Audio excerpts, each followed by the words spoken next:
بسم الله الرحمن الرحيم الحمد لله رب العالمين وصلى الله وسلم وبارك على نبينا محمد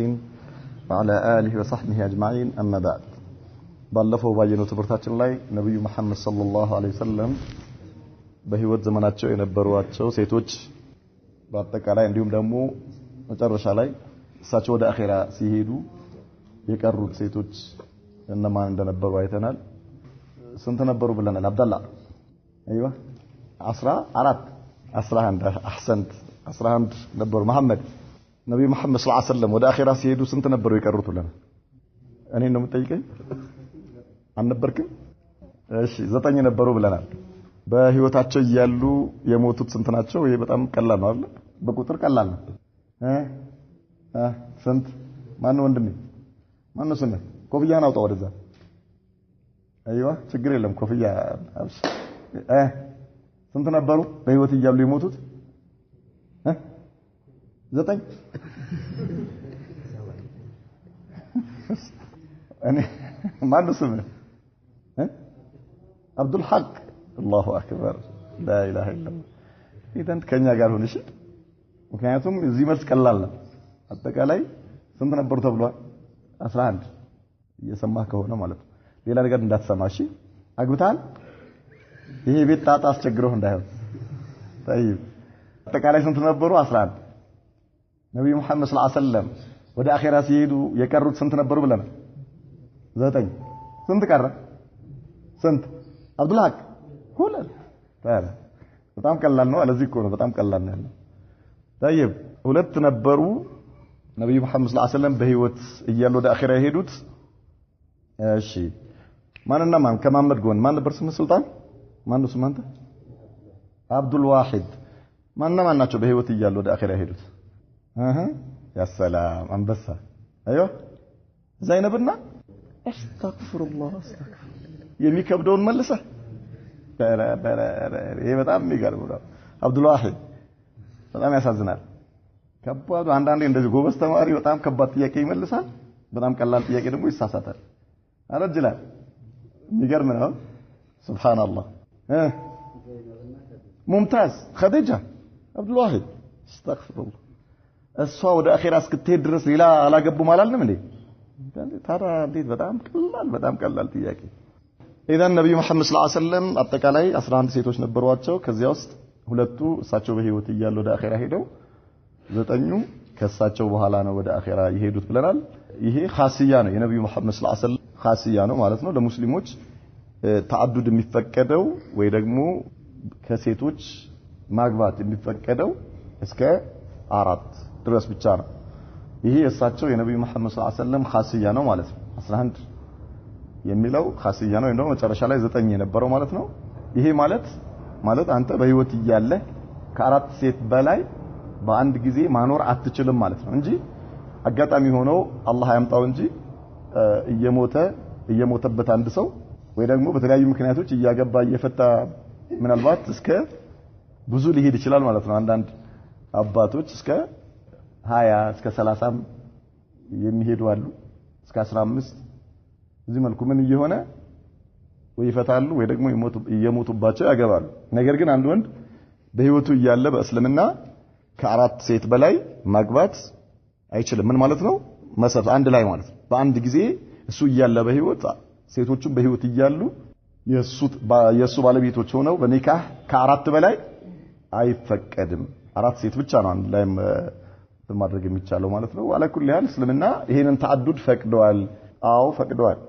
ማግባት እስከ 4 ድረስ ማግባት በእስልምና ሸሪዓ የተፈቀደ ነው። ሸሪዓ ነው። ይሄንን መቃወም ክልክል ነው። ይሄንን መቃወም አይችሉም። ብዙዎቹ አለማወቅም ነው፣ ይቆጣሉ። ብዙ ጊዜ በተለኛ ሀገር አልተለመደም። የሆኑ በጣም ውስን የሆኑ አካባቢዎች ላይ በተወሰነ መልኩ ተለምዷል ማለት ይቻላል። በተለይ ሐረር አካባቢ የአደሬ ብሔረሰቦች በዚህ ላይ ብዙ ችግር የለባቸውም፣ ለምደውታል።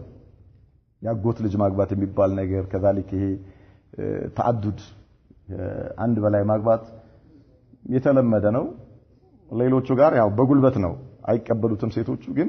እዚህ ላይ ብዙ የሚታዩ ክፍተቶች አሉ። ተዓዱድ እስልምና ሲፈቅድ ከአንድ በላይ ማግባት እስልምና ሲፈቅድ የራሱ የሆነ ምን አለው? መቃሲድ አለው። ምን ማለት ነው? የማህበረሰብን ቀውስ ለማዳን ሲባል የተደነገገ ነው። ከማህበረሰብ ቀውስ ውስጥ አንዱ የሰውየው የራሱ የግል ፍላጎቱ ይሄ ራሱ የማህበረሰብ ቀውስ ያመጣል ማለት ነው። በሙጅተማ ላይ ቀውስ ያመጣል። ሰውየው አንደኛ ለምሳሌ በጥናት የተረጋገጠ መመሪያው ደግሞ ትምህርት የሚሉት ነገር አላቸው። የሴት ልጅ የተቃራኒ ጾታ ፍላጎት እስከ 45 ዓመት ድረስ ነው የሚሄደው ይላል። እስከ 45 ዓመት ድረስ ከ45 ዓመት በኋላ የተቃራኒ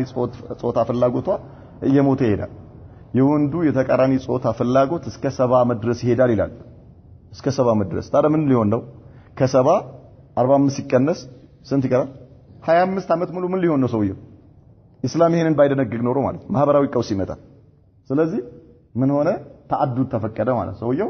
እሷን አያባራትም። 45 ዓመት ከሞላት በኋላ ምን የልጆች እናት ነች። የት ትሄዳለች? በአንተ ውስጥ ትሆናለች። ከፋላዋ አንተ ትሆንና አንተ ደግሞ እንዳትቃጠል ማብረጃ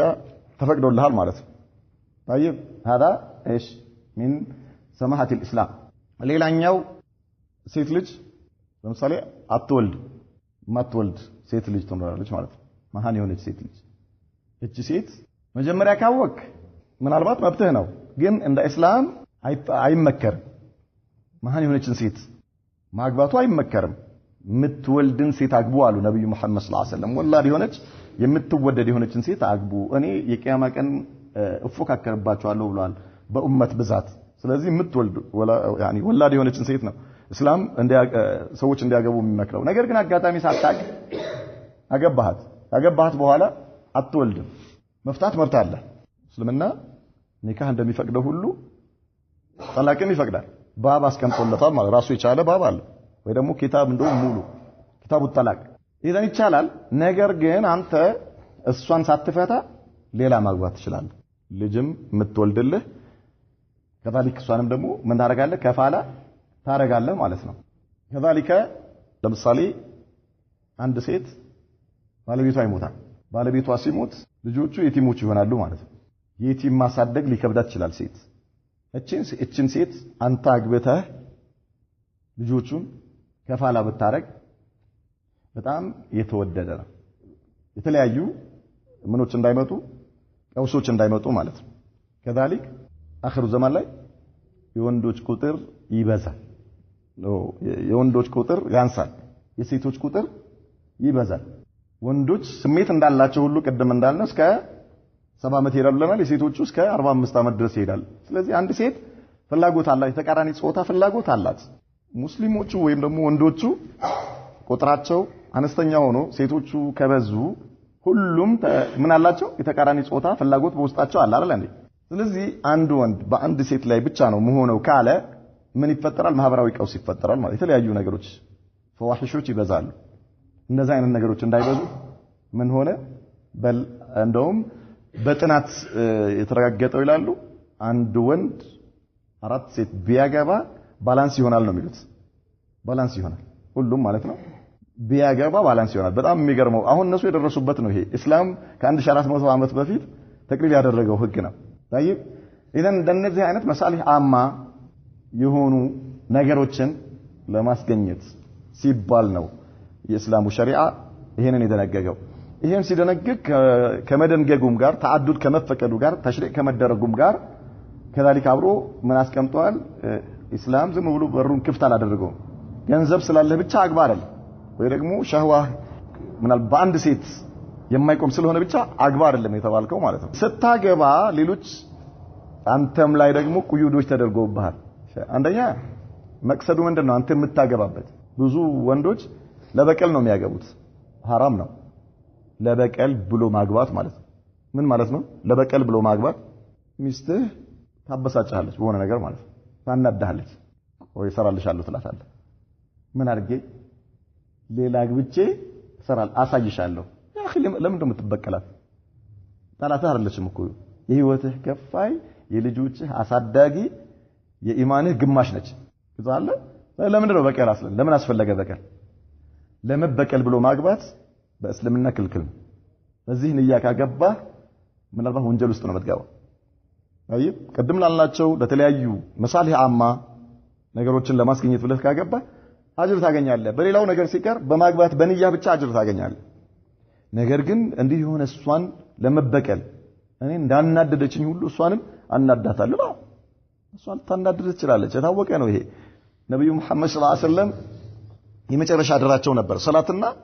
ሴቶችን የመጨረሻ አደራቸው ማለት ነው ሴቶቻችሁን አደራ ነው ያሉት ልክ እንደ ሰላት ማለት ነው የነብዩ መሐመድ ሰለላሁ ዐለይሂ ወሰለም አደራ አንተ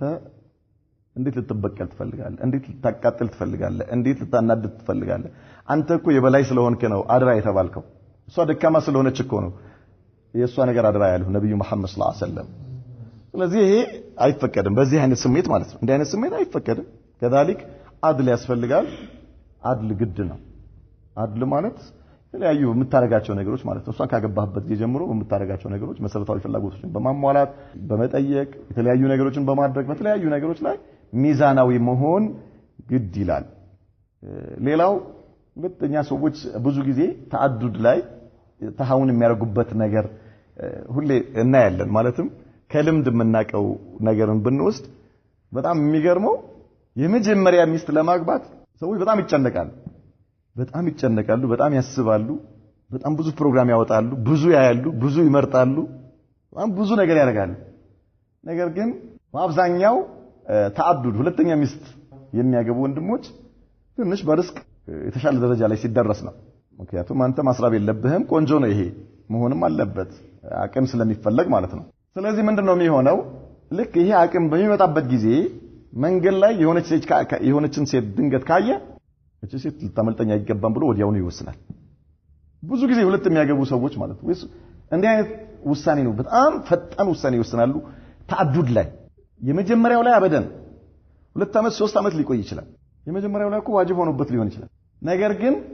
በጣም ያስባል በጣም ይጨነቃል ስንት መስፈርት ስንት ነገር ያስቀምጣል ስንት ጓደኞቹ አዛ ያረጋል እያሉበት ማለት ነው ነገር ግን ተአዱዱ ጋር ሲደረስ ያኔ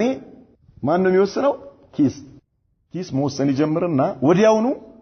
የሆነች ሴት ካየ በቃ ወይ ደግሞ ከሰማ እንደነዚህ አይነት ነገሮች ፈሸል ውስጥ ይከታሉ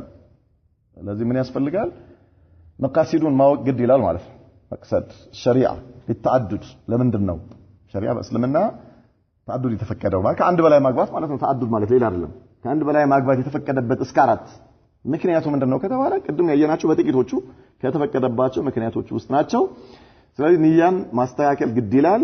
ኃላፊነትን መወጣት ግድ ነው እንደው ዝም ብሎ አከሌ ስለገባ መግባት አይደለም ሌላው ትልቅ የሆነ አቅም ይጠይቃል ገንዘብ ብቻ አይደለም ገንዘብ ብቻ ሳይሆን አቅም ሊመጡ የሚችሉ ነገሮች አሉ በተለይኛ ሀገር ላይ አልተለመደም መለመድ አለበት ግን ዋጋ ትከፍላለህ ዋጋ መክፈል የማትችል ከሆነ አታግባ ምን ማለት ነው ዋጋ ትከፍላለህ አንተ ዝም ብለህ ታገባለህ ሸሪዓ ፈቅዶልኛል ብለህ ከዛ በኋላ አንዳንዴ በተቃራኒ ነገር ይፈጠራል ሁለተኛዋ ያንተን ባህሪ ታይና እኔ አንተን ሰው እንዲጋራኝ አልፈልግም ትላለች ምን ማለት ነው ገብቷችኋል ማን ነው የሚለው ይሄ ሁለተኛዋ ምን ማለት ነው ይሄ የመጀመሪያዋን ምን አርጋት ፈታልኝ لا اله الا الله ገልብጣ ነበበችው ማለት ነው አስሉ በአብዛኛው የሚከሰተው የመጀመሪያዋ ነች የመጀመሪያ ሴቶች ናቸው ብዙ ጊዜ በጣም የሚያስቸግሩት ዋጋ ሊያስከፍሉ ይችላሉ አንተ አሁን ሁለቱም በመታገባበት ጊዜ አእምሮ ካልበሰለ አስተሳሰብህ ካልበሰለ የአስተሳሰብ አቅምህ ካልዳበረ ኪስህ ብቻ ከዳበረ ዋጋ የለህም አይሆነ ቦታ ትገነባለህ ሌላ ቦታ ታፈርሳለህ የሆነን ህይወት ታስተካክላለህ ሌላውን ህይወት ታበላሻለህ ትልቅ አደጋ ውስጥ ነው የምትገባው ምን ያስፈልጋል የአመለካከት አቅም ያስፈልጋል የአስተሳሰብ አቅም ነገሮችን የመቻል ስፋት ያስፈልጋል አላህን የመፍራት የኢማን ጥንካሬ ያስፈልጋል በጣም ማለት ባአ የሚለው ነገር እስከዚህ ድረስ ይሄዳል እስከ 4 ስታገባ ያ ማሸረ الشباب من استطاع منكم الباءة ማለት የትዳርን ኃላፊነት መሸከም የሚችል ቢባል ይተሻላል ኃላፊነት አንድም ኃላፊነት አለበት ሁለትም ኃላፊነት አለበት ሶስትም አራትም ክብደቱ በዛው ደረጃ ይሄዳል ማለት ነው አንዱ ከከበደ የአንድ ትዳር ኃላፊነት ከከበደ የሁለት ትዳር ኃላፊነት እጥፍ ነው የሚሆነው የሶስት 75% የአራት ደግሞ 100% ይሆናል ማለት ነው ምኑ ኃላፊነቱ በጣም እየከበደ ነው የሚሄደው በዚያው ልክ አመለካከቱ ሊሰፋ ይገባል አቅምህ ጫናዎችን የምትሸከምበት ጫንቃ በደንብ ተምሪን የተደረገ ሊሆን ይገባል ማለት ነው እንጂ ዝም ብለህ ያወረድክ ይሄን መሸከም አልችልም ብለህ የምታፈርጥ ከሆነ ብዙ ነገር ታበላሻለህ ወላ ኩል ያህል እስላም ተዓዱድን በዚህ መልኩ በተወሰነ መልኩ ምን አድርጓል ፈቅደዋል 11 ማግባት ነብዩ መሐመድ ሰለላሁ ዐለይሂ ወሰለም የሳቸው ኻሲያ ነውና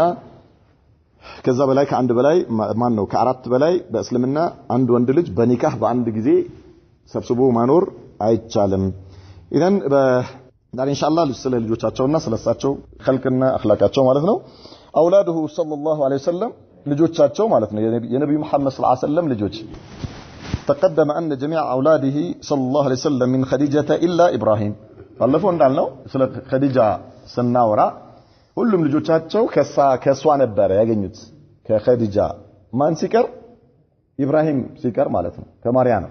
ኢብራሂም የማርያ ልጅ ነው ሌሎች ግን ልጆቻቸው ከኸዲጃ ነበር ያገኙት አንደኛ القاسم የመጀመሪያ ልጃቸው ቃሲም ይባላል وهو أكبر ولد رسول الله صلى الله عليه وسلم وبه كان يكنى የመጀመሪያ ትልቁ ማለት ከልጆቻቸው የመጀመሪያው ልጅ ነበር በኩር ይባላል ወይ ደግሞ ትልቁ ልጅ ማለት ነው በሱ ነበር የሚጠሩት ኩንያቸው በሱ ነበር አቡል ቃሲም ይባላል በልጅህ ስም ስትጠራ ኩንያ ይባላል ይሄ በልጅህ ስም አቡ ፉላን ተብለ ማለት አቡ አብዱላህ አቡ መሐመድ አቡ አህመድ እንደዚህ የሚባለው ይሄ ኩንያ ይባላል ነብዩ መሐመድ ሰለላሁ ዐለይሂ ወሰለም ኩንያቸው አቡል ቃሲም ነበር عاش حتى مشى ثم توفي وهو نحو سنتين ይሄ ቃሲም በእግሩ መሄድ እስከጀመረበት ጊዜ ድረስ ቆይቷል ተቅሪባን ወደ 2 አመት አካባቢ ሲሆነው ወደ አኺራ ሄደው ማለት ነው ብዙ አልቆየም ሁለተኛ ዘይነብ وهي اكبر بناته ከሴቶች ደግሞ ዘይነብ ነበረች ትልቋ فقال صلى الله عليه وسلم تلك افضل بناتي እቺኮ ከልጆቼ በላጯ ነች አሉ ولدت بعد القاسم ከቃሲም በኋላ ነበር የተወለደችው وتزوجها ابو العاص ابن الربيع ابو العاص ابن الربيع አግብቷት ነበረ መጀመሪያ وهو ابن خالتها ያክስቷ ልጅ ነበር ሃለት ابنت خويلد የخويلد ልጅ አክስቷ ማለት ነው እሷ ያክስቷ ልጅ ማለት የእናቷ እህት ልጅ ነበረ ያገባት ولدت زينب ابنا اسمه علي علي የሚባል ወንድ ልጅ ወልዳ ነበረ ዘይነብ ማለት ነው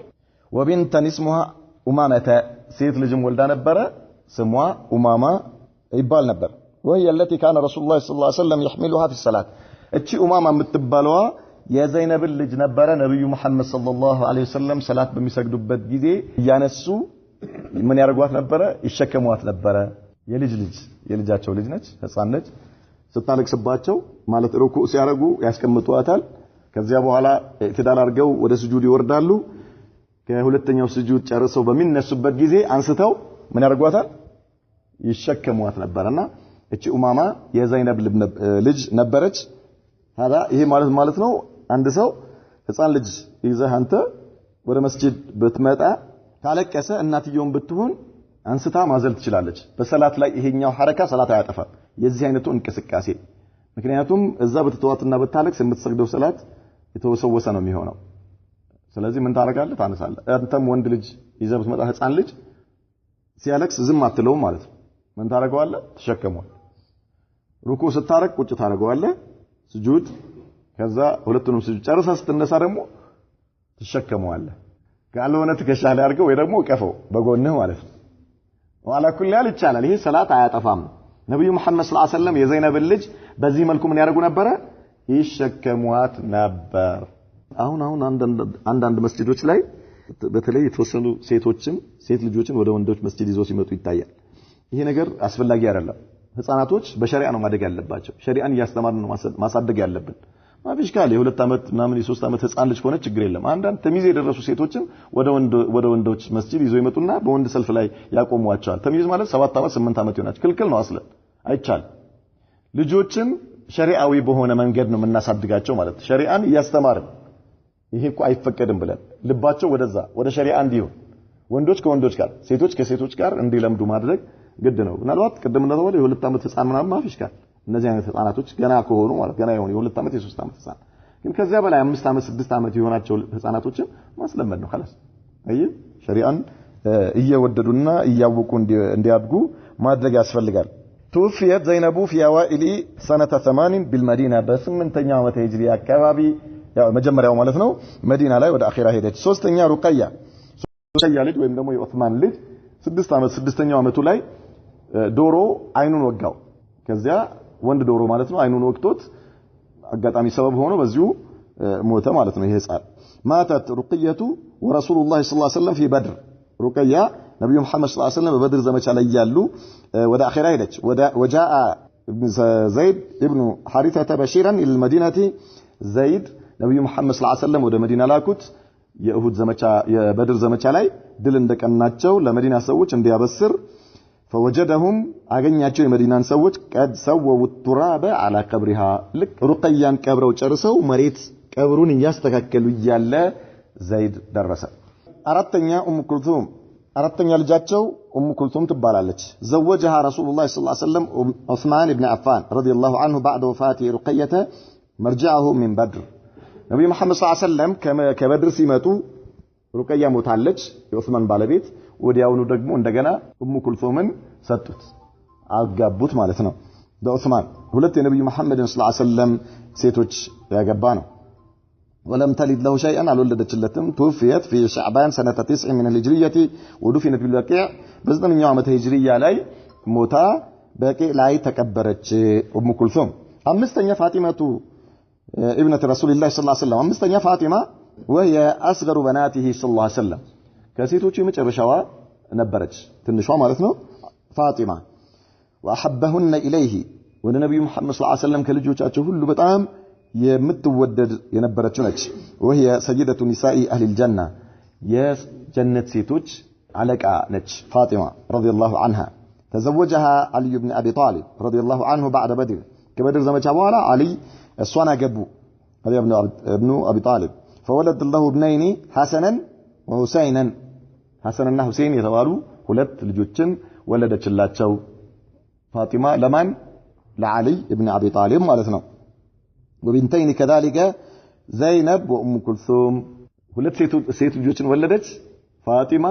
ስማቸው የእህቶቿ ስም አስቀመጠች ዘይነብና ኡሙ ኩልሱም ብላ የእህቶቿን ስም አስቀመጠችላቸው ማለት ነው وأم كلثوم هذه تزوجها عمر بن الخطاب يزيد فاطمة لج أم كلثوم عمر بن الخطاب أجبوات رضي الله عنه فولدت له زيد مبال وندلج ولدت الله ثم مات عنها كذا عمر سيموت فتزوجها عون بن عمها جعفر يأجبوا لج جعفر عون يتبالو أجبات وتوفي عون فتزوجها أخوه محمد እሱ ሲሞት ደግሞ ወንድምየው አገባት በእስላም የወንድም ሚስት ማግባት ይቻላል ነገር ግን በረዳ መሆን አለበት በፍላጎቷ ሴቷ ከፈለገች قبل الاسلام መጀመሪያ አካባቢ እንዳየነው አንድ ሴት ባሏ ከሞተ የሱ ቤተሰቦች ወይ ከፈለጉ ቁጭ ያርጓታል ዝም ብላ ማለት ዝም ብላ እንድትቀመጥ ያርጓታል ከፈለጉ ደግሞ ከነርሱ ውስጥ አንዱ እሷ ወደደች ጠላች የሚባል ነገር የለም አንዱ እንዲገባ ይደረጋል ማለት ነው እስላም ይሄን ነገር ውድቅ አደረገ ሴት ልጅ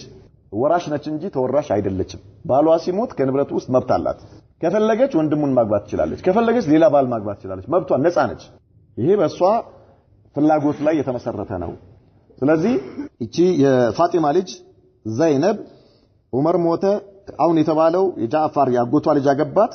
እሱ ሞተባት እሱ ሲሞት ደግሞ የሱ ወንድሙ መሐመድ አገባት ወቱፊ ሙሐመዱን فتزوج اخوه عبد الله ለሶስተኛ ጊዜ ደግሞ መሐመድ ሲሞት ሌላኛው ወንድማቸው አብዱላህ የሚባለው አገባት አጠቃላይ አራት ባል አገባች ማለት ነው ያ ሰላም ለሴት አራት አልተፈቀደም ነበር እሷ ግን ተፈቀደላት ለሴት كيف عبد الرحمن ለሴት አራት ይፈቀዳል አዎ احسنت الرحمن يا سلام ثم ماتت وهي عنده ከዚያ በኋላ አብዱላህ እሱ ጋር እንደያለች እሷ ሞተች አራተኛው ላይ ማለት ነው ሶስት ወንድማቾች ተራ በተራ አገቧት አንዱ ሲሞት ሌላኛው ከዛም አንዱ ሲሞት ሌላኛው هكذا نعم وتوفيت فاطمة رضي الله عنها بعد النبي صلى الله عليه وسلم ب6 أشهر فاطمة نبي محمد صلى الله عليه وسلم ودا اخيرا كيدو بኋላ ከ6 ወር በኋላ ወደ አኺራ ሄደች እሷም ማለት ነው ባለፈው እንዳልነው ፋጢማ ነብዩ መሐመድ ሰለላሁ ዐለይሂ ወሰለም መረደ ሞት ላይ ሆኖ የሞቱበት የመጨረሻ ህመማቸው ላይ ሆኖ በጆሮዋ ይሁን ነገር ነገሯት አለቀሰች ከዛ እንደገና ደግሞ ይሁን ነገር ነገሯት አሁንም ነይ ብለው በጆሮዋ ሳቀች አይሻ ጠየቀቻት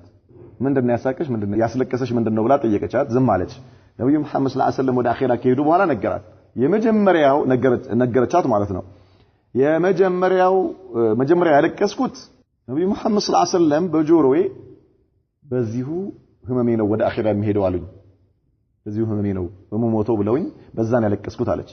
እንደገና ደግሞ ነይ ብለው ወደ ጆሮአቸው አስጠግተውኝ ከቤተሰቦቼ ውስጥ መጀመሪያ ወደኔ የምትመጪው አንቺ ነሽ ሲሉኝ ነው የሳኩት አለች አንቺ ነሽ ሲሉኝ ገርሞ ይገርማል አባትህ ጠርቶ ከቤተሰቦቼ መጀመሪያ ወደኔ የምትመጣው አንተ ነህ አሁን ልሞት ነው ቢልህ ምንድነው የምትለው ትስቃለህ አንተ ከፈለክ 10 ጊዜ ሞት ነው ያልሞትም ነው የምትለው አፊ ያ اخي የለም ሱብሃንአላህ ነገር ግን እሷ ከቤተሰቦቼ ቶሎ ወደኔ የምትመጪው አንቺ ነሽ የምትሞጪው አንቺ ነሽ ሲሉኝ ሳኩኝ አለች ሱብሃንአላህ لانها سيده نساء اهل الجنه የጀነት ሴቶች አለቃ ነች ተመስክሮላት በጀነት ሱብሃንአላህ ኢዘን እኛ ሞት እንድንፈራ የሚያደርገን ስራችን ነው ሚዛኑ የምንሄደው ስንቅ ስለሌለን እኮ ነው የምንፈራው ስንቅ በደንብ ቢኖረን ኖሮ አንፈራም ነበር ሞት አንፈራ ግን ስንቅ ከሌለ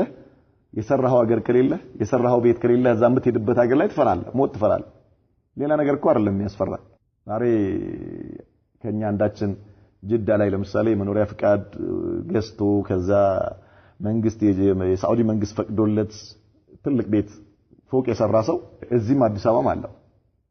ከአዲስ አበባ ወደዛ ሊሄድ በሚያስብበት ጊዜ ይደሰታል ወላ ይከፋዋል لماذا ለምን ምን አለው መግቢያ ያለው አዛ ያዘጋጀው መኖሪያ ያለው የሰራው ነገር አለ የሚጠብቀው መግቢያውን ያውቃል ነገር ግን ምንም ነገር የሌለውስ እዚህ በጣም ምርጥ ቤት አለው አንድ ሰው አይ እዛ ግን ምንም ነገር የለውም የሚያውቀው ሰው የለም ምንም ነገር ይጨንቀዋል አይጨንቀውም ሲሄድ የሚገርመው ለዛው እኮ የሚገናኘው ከማን ጋር ነው ከሰው ጋር እንደራሱ አይነት ሰዎች መልካቸው ሁለመናቸው የሚመሳሰል አይነት ሰዎች መግባባት የሚችላቸው ሰዎች ጋር ሆኖ ግን ይጨንቀዋል መግቢያ የለኝም ብሎ እኛው ሞትን የምንፈራው የሰራነው ነገር የለም ስንቅ የለም ባዶአችንን መሆናችንን ስለምናውቅ ነው ይጨንቀን ማለት ነው هؤلاء الخمسة المذكورون من أولاده صلى الله عليه وسلم ولدوا قبل أن يكرمه الله بالنبوة والرسالة النزي كلا يتتكسوا عمستو لجوتاتቸው ነብዩ መሐመድ ሰለላሁ ዐለይሂ ወሰለም ነብይ ሆነው ከመላካቸው በፊት ነበር የተወለዱት ስድስተኛ አብዱላህ يقال انه ولد في الاسلام ويقال بل قبل ذلك አብዱላህ ኺላፍ አለበት ዑለማዎች መካከል ከእስልምና በኋላ ነው ማለት ነብዩ መሐመድ ሰለላሁ ዐለይሂ ወሰለም ነብይ ከሆኑ ከተላኩ በኋላ ነው የሚልም አለ አይ እሱም ከዛ በፊትም ነው የሚል ሪዋያ አለ توفي وهو صغير وكان اخر اولاد النبي صلى الله عليه وسلم من خديجه ይሄ የመጨረሻው ኢብራሂም ማን ነው አብዱላህ የመጨረሻው ከኸዲጃ ካገኙአቸው ልጆች የመጨረሻው ነበር ማለት ነው ሰባተኛ ኢብራሂም ولد بالمدينه من سريته صلى الله عليه وسلم ማርያተ አልቅብጥያ ማርያ አልቅብጥያ ከተባለችው ከሚስታቸው ማለት ነው በሃዲያ መልክ የተሰጠች ነበረች ከሷ ነው የተወለደው في جماد الاولى او جماد الاخره سنه 9 من الهجريه وتوفي في 29 شوال سنه 10 من الهجريه يوم كسفت الشمس بالمدينة وهو رضيع إبراهيم بعصرنيو عامة هجرية بشوال ور هايزتنيو كان لاي مالتنو جماد الآخر لاي ودا أخيرا هيدا مالتنو مدينة لاي يزيان كان السوية موتا كان صحيح تقاردا نبرا يتبا نبرا أصلا وهو رضيع ابنة 16 أو 18 شهرا يا زي 18 ويم يا 6 ور لجهونه ودا أخيرا هيدو ودفن بالبقيع بقيع لا يتكبر وقد قال صلى الله عليه وسلم إن له مرضعا يتم رضاعه في الجنة من قال النبي محمد صلى الله عليه وسلم أطبي على ጡቱን ጀነት ላይ ይጨርሳል አንድ ልጅ አንድ ህፃን የሚጠባው ስንት ጊዜ ነው 24 ወር ወይም 2 አመት ይሄን 24 ወር ይጠባል ኢብራሂም ኢማ 16 ወር ወይማ 18 ወር ነው የጠባው ወይ 6 ወይ 8 ወር ይቀርዋል ማለት ነው እንግዲህ ሳይጠባ ወደ አኺራ ነው ሄደው ነብዩ መሐመድ ሰለላሁ ዐለይሂ ወሰለም ምናሉ ጀነት ላይ አጥቢ ያለችው ጡቱን እዛ ይጨርሳል الصفات والاخلاق كان رسول الله صلى الله عليه وسلم يمتاز بجمال الخلق وكمال الاخلاق አፈጣጠራቸውም ሆነ ጸባያቸው ስነ ምግባራቸው የተሟላ ነበር ነብዩ መሐመድ ሰለላሁ ዐለይሂ ወሰለም وقد ورد في هذا الباب احاديث كثيره وجليله በጣም ብዙ ሐዲሶች ተወርተዋል ከዚህ ውስጥ ሙለኸስ የሆነውን ነገር እናቀርባለን ይላል الوجه وما بالوجه ፊታቸውና ፊታቸው አካባቢ የነበረው ገጽታቸው ምን ይመስል ነበር كان وجه رسول الله صلى الله عليه وسلم ابيض مليحا مستديرا የነብዩ መሐመድ ሰለላሁ ዐለይሂ ወሰለም ፊታቸው ነጭ ነው ነጭነታቸው ግን የሆነ ዝም ብሎ ነጭ አይደለም በጣም የሚያምር አይነት ነበር كذلك ክብ እንደ ክብ የሆነ ማለት ነው ፊታቸው ወደ ክብነት ያመዘነ ነበር አዝهر اللون በጣም የሚያበራ አዝهر ማለት እንደ ጽጌረዳ አበባ ፍክት ያለ ማለት ነው እንደዚህ አይነት ከለር ነበራቸው መልካቸው مشربا بالحمرة በቅላት የተሞላ የተላላኡ ሉሉአተ القمر ليلة البدر ፊታቸው ያበራል ወይ ይንቦገቦጋል ልክ የ14ኛ ቀን 14ኛ ሌሊት ጨረቃ የሚያበራው አይነት ፊታቸው ልክ እንደዛ አይነት ነገር ነበር ሲታይ ሶሲያቸው وكان اذا سر استنار وجهه كانه قطعه قمر የአላህ መልእክተኛ ነብዩ መሐመድ ሰለላሁ ዐለይሂ ወሰለም ደስ ሲላቸው የሆነ ነገር ሲያስደስታቸው እንደ ጨረቃ ነበረ ፊታቸው ብርት የሚለው وتبرق أساريره كما يبرق الصحاب المتحلل يعني ነብዩ መሐመድ ሰለላሁ ዐለይሂ ወሰለም ፊታቸው ላይ ያለው መስመር አሳሪር ማለት ፊታቸው ላይ ያለ መስመር ማለት ነው ፊታቸው አካባቢ ያለው መስመር ልክ ዝናብ መጀመሪያ ደመና ጥቁር ደመና ይሆንና ከዛ በኋላ ፍክት ይላል አይደል ሲፈካ የሚታየው አይነት ልክ እንደዛ ነበረ ፍክት ብሎ የሚታየው የፊታቸው መስመር ይላል كأن الشمس تجري فيه ፀሐይ በፊታቸው ላይ የምትሄድ ይመስል ነበር بل لو رأيته رأيت الشمس طالعة ነብዩ መሐመድ ሰለላሁ ዐለይሂ ወሰለም ስታያቸው ፀሐይ ስትወጣ የምታይ ነበር የሚመስለው كأنك ترى الشمس ايش طالعة ፀሐይ ስትወጣ የምታይ ነው የሚመስለው ነብዩ መሐመድ ሰለላሁ ዐለይሂ ወሰለም ብታያቸው አለ أما عرقه في وجهه ፊታቸው ላይ የነበረው ላብ فكأنه اللؤلؤ ልክ እንደ ሉሉእ የሚባል ማዕድን አይነት ማለት ነው ولريح عرقه أطيب من المسك الأزفر የላባቸው ፊታቸው ላይ የሚታየው የሚንጨፋጨፈው ላብ ሽታው مسك ከተባለው ሽቱ ይበልጣል سبحان الله العظيم وإذا غضب احمر وجهه حتى كأنما فقع من جنتيه حب الرمان ሲቆጡ የአላህ መልእክተኛ ፊታቸው በጣም ይቀላል በጣም በሚቆጡበት ጊዜ لم يغضب النبي صلى الله عليه وسلم انتقاما لنفسه عندم كان نبي محمد صلى الله عليه وسلم براساቸው ጉዳይ ተቆጥቶ አያውቁም إلا إذ انتهكت محرم الله يا الله ድንበር ሲጣስ ብቻ ነበር የሚቆጡ በጣም ይቆጣሉ ፊታቸው በጣም ይቀላል ከጉንጫቸው በላይ በኩል ያለው ጉንጭ የሚባለው ግራና ቀኝ ያለ ሰፊ ቦታ ነው አይደል እንዴ ከሱ በላይ ወጅና ይባላል እዛ አካባቢ ልክ እንደ ሩማን አይነት የሩማን አይነት ፍሬ ያለ ነበር የሚመስለው በሚቆጡበት ጊዜ ምን ይሆናል የሆነ እንደ በጣም ይነፋል ማለት ነው በጣም ሲቆጡ ነው እንዲህ አይነት በጣም የሚያስቆጣ ነገር ሲገጥማቸው وكان سهل الخدين ፊታቸው ጉንጫቸው ማለት خد ማለት ጉንጭ ማለት ጉንጫቸው ደግሞ ቀለል ያለ አይ ቀለል ብሎ የሚታይ واسع الجبين ግንባራቸው ሰፋ ያለ متقوس الحاجبين ቅንድባቸው እንዴ አጥፍ ያለ ነው سابقهما مع الدقة እንዴ ረጅም ነው ቅንድባቸው ከቅጥነት ጋር ወፍራም አይደለም የዛ ጸጉሩ كذلك እንዴ የሆነ የሚያምር ነው ማለት ነው ቅንድባቸው የሚያምር ቀጠን ብሎ እንዴ መለስ ያለ ነበር غير مقترنين ማለት የተገናኙ አይደለም ሁለቱ ቅንድባቸው የተገናኙ አይደለም በመሐከላቸው የሚለይ አለ ማለት ነው وقيل وكان مقرون الحاجبين አንዳንድ ሰዎች ወይ ደግሞ አንዳንድ ዘገባዎች ላይ ሁለቱ ቅንድቦቻቸው የተገናኙ ነበሩ ይላሉ የነብዩ መሐመድ ሰለላሁ ዐለይሂ ወሰለም ነገር ግን አይደለም واسع العينين አይናቸው ሰፊ ነበር የነብዩ መሐመድ ሰለላሁ ዐለይሂ ወሰለም አይናቸው ሰፊ ነው مشربا بياضهما بحمرة በጣም የሚገርመው አይናቸው ሰፊ ነው የአይናችን ሰፊው ክፍል የውስጠኛው የአይናችን ሰፊ ክፍል ነጭ ነው አይደል እንዴ ነጩ ላይ ቅላት ይታይበት ነበር ይላል مع شدة سواد الحدقة ውስጥ ደግሞ ብሌን ነው የምትሉት ጥቁሩ በነጩ ውስጥ ያለው እሱ ደግሞ በጣም ጥቁረቱ በጣም ብርቱ ነው በጣም ጥቁር ሆኖ ማለት ነው የሆነ ነው ነጩ ውስጥ ቅላት ይታይበት ነበር أهدب الأشفار أشفار ማለት ሸፊራ የአይናችን ጸጉር የቅንድባችን ሳይሆን እቺኛው የአይናችን ሽፋሽፍታቸው ረጅም ነበር የነብዩ መሐመድ ሰለላሁ ዐለይሂ ወሰለም ሽፋሽፍት ማለት ነው ረጅም ነበረ كثير الشعر الأجفان مع طوله نعم إذا نظرت قلت أكحل العينين ستاچو يتوكالو يመስላሉ ነብዩ አይናቸውን ስታይ እንደዚህ የተኳሉ ይመስላሉ ነገር ግን ኩል የላቸው ወለይሰ ቢአክሐል ተኩሉ አይደለም እኮ ነገር ግን ከጥቁረቱ ጋር ከብዛቱ ጋር በመታይበት ጊዜ አይናቸውን ኩል የተኳሉ ይመስላል ግን አልተኳሉ وكان إرنين አፍንጫ ሰልካካ አፍንጫቸው ሰልካካ ነው ያ ሰላም ሰልካካ ታውቃላችሁ له نور يعلوه አፍንጫቸው ላይ ብርሃን ይታያል ከላዩ ላይ እንዲህ ብርሃን ይፈነጥቃል يحس من لم يتعمله أشم በደንብ ያላያቸው ሰው በደንብ ልብ ብለህ ካላያቸው አፍንጫቸው ይቆም እስኪመስል ድረስ ማለት تام الأذنين ጆሮአቸው ሙሉ የሆነ ነበር በሁለቱም በኩል ያለው ማለት ነው حسن الفم وكبيره አፋቸው ከንፈራቸው በጣም ያምራል ትልቅ ነው ይሄ የውበት ምልክት ነው ለወንድ ልጅ ለሴት አይደለም استغفرالله نعم أفلج الثنيتين منفصل الأسنان ثنية ማለት እነዚህ የፊት ለፊት ጥርሶች አራቱ ثنية ይባላሉ አፍለጅ ማለት በመሐከል ፍንጭት ነው የሚባል ነብዩ መሐመድ ሰለላሁ ዐለይሂ ወሰለም ፍንጭት ነበራቸው ጥርሳቸው ሲስቁ ፍንጭት አለው ፍንጭታቸው በጣም ያልሰፋም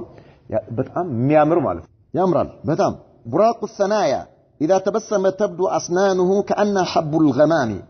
ነብዩ መሐመድ ሰለላሁ ዐለይሂ ወሰለም እርሳቸው በሚስቁበት ጊዜ ከፍተውት ሲታይ ልክ የደመና ቁራጭ ነጭ ደመና አይደል የደመና ቁራጭ ይመስላል ከንጣቱ የተነሳ ማለት በጣም ንጹህ ከመሆኑ ነጭ ከመሆኑ የተነሳ አንድ ሰዎች አላህ ይዘንላቸው ላ ኢላሃ ኢላላህ ንጹህ ሳምባና ንጹህ ጥርስ እንዲኖራቸው አይፈልጉም ጥርሳቸው ተቆርቆር ብሎ ተቆራርሰው ሳቁ ብትላቸው አስተግፍሩላህ ፈጆን ነው አዙቁ የለም አልቋል ላ ኢላሃ ኢላላህ አራኔ ንጹህ ሳምባ ለአፈር አልሰጥም ይላል ንጹህ ጥርስ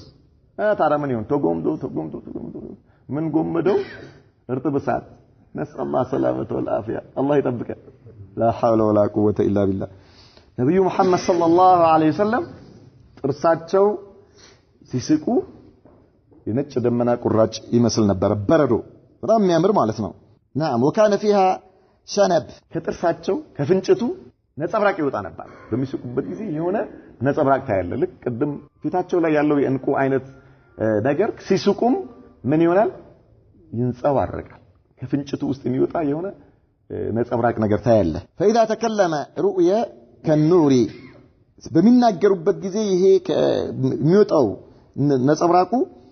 እንደ ብርሃን ነው የሚወጣው يخرج من بين ثناياه ከሁለቱ በፍንጭታቸው ውስጥ ነበር የሚወጣው እንደ ብርሃን ተፈንጥቆ ይወጣል وكان من أحسن الناس ثغرا يعني ፍንጭቱ ማለት ነው በጣም ያምር ነበር የሳቸው ማለት ነው ከሌላው ሰው ጋር በተስታነጻጽረው وكانت لحيته حسنة كثة የነብዩ መሐመድ ሰለላሁ ዐለይሂ ወሰለም ጺማቸው በጣም ያምራል በጣም ብዙ ነው ከንቅልፎ ሲነሱ ጅሌትን ያስታውሱ የጅሌት ማስታወቂያ ሰሪዎች ሆነናል እኛ ሙስሊሞች ዛሬ የእናታችንን ፊት የተዋሰን ነው የሚመስለው ብዙዎቻችን አላህ ይዘንልን እንጂ ላ ኢላሃ ኢላላህ አላህ ወንድ አርጎ ሲያበቃ ወንድ አርጎ ሸልሞ ሲያበቃ አልፈልግም አረ ሙልጭ አልፈልግም እዚህ እናቴን መምሰል ነው የምፈልገው አስተግፍሩላህ አልዓዚም هذه مصيبه አንተ ግርማ ሞገስ እኮ ነው አላህ እኮ ነው ያላበሰህ ወንድ አርጎ አላህ ፈጥሮሃል ልክ ሴት ልጅ ውበቷ ጡቷ ነው አይደል እንዴ የወንድ ልጅ ደግሞ ውበቱ ምን ነው ጺሙ ነው የወንድ ልጅ ውበት ነው ጺም የወንድ ልጅ ውበት ነው ማፊሽ ካል ሐቂቃ ውበት በልጅነት ያስከብራል በልጅነት አንቱ ትባላለህ አላሁ አክበር አንቱ نعم ተራኖ ተባባ አልহামዱሊላህ በል ምን አገባ አልহামዱሊላህ አላህ እኮ ነው ያስከበረ ሱብሃንአላህ አልዓዚም በዚያኑ ልክ ሩዕብ በከሃዲያኖች ውስጥ አላህ ይከታል ሲያዩ በጣም ነው የሚደነግጡት ከሃዲያኖች አላሁ አክበር ሰላይ አላህ ያስቀመጠው ግርማ ሞገስ ስታያቸው ፊታቸውን ነው የሚመልሱት ቶሎ ብለው ማለት ነው ሱብሃንአላህ አልዓዚም አላህ ኢኽላስ ይስጠን ካልሆነ አደጋ ነው አላህ ይጠብቀን እንጂ አንዳንዶቹ ለማተላይ ያሳድጋሉ ለማተላይ ለሌብነት والله አለ እንደዚህ ለሌብነት ብለው የሚያሳድጉ አላህ ይጠብቀን አላህን يعني ለመታዘዝ ብለን اكتسابا من الله من مكبكبው አላህ ያድርገን ممتلئه من الصدغ الى الصدغ ከصدغ ማለት ከዚህኛው ከአንድ ጆሮ ጫፍ ከአንደኛው እስከዚህኛው ድረስ የሞላ ማለት ነው طيب የሞላ تملأ النحر እንዲህ አንገታቸውን ትሞላ ነበር የነብዩ መሐመድ ሰለላሁ ዐለይሂ ወሰለም እዚህ አካባቢ ያለው ይሄን ይሞላዋል ጺማቸው ማለት ነው شديدة السواد በጣም ጥቁር ነበር የሚገርመው وكان في الصدغين انفقة شيء من البياض انفقة ማለት ችኛው ኢደን መዛ ላይ ነጭ ነበር ይላሉ እሷ ላይ ነጭ ነበር كذلك በታችኛውም ሱድጋቸው نعم شعرات معدودة فقط የሚቆጠሩ ሽበቶቹ የሚቆጠሩ ናቸው የሚቆጠሩ ማለት ነው በጣም ጥቂት الراس والعنق والشعر وكان ضخم الهامة هامة ማለት ራስ ማለት ነው ራሳቸው በጣም ትልቅ ነበር كبير الراس ማለት ነው ራሱ ዘው ፈስሎታል طويل العنق አንገታቸው ረጅም ነበር የነብዩ መሐመድ ሰለላሁ ዐለይሂ ወሰለም አንገታቸው ረጅም ነው የውበት ምልክት ነው ይሄ በጣም ውብ ነበሩ كانه ابريق فضة የፊዳ እቃ ይመስላል ምንድነው ከብር የተሰራ ኢብሪቅ ውሃ የምታስቀምጥበት እቃ ማለት ነው አው جيد دمية له وفرة تبلغ الى انساف الاذنين ወፍራ ማለት ጸጉር ማለት ነው የጆሮአቸው ግማሽ ድረስ ይደርስ ነበር ይላል አው شحمتي اذنين ወይ ደግሞ የጆሮአቸው የመጨረሻው ክፍል ማለት ነው እዛ ድረስ ይደርስ ነበር የላኛው ጸጉራቸው وربما اسفل من ذلك بل ከዚህም በታች ይወርድ ነበር ጸጉራቸው የላኛው ጸጉራቸው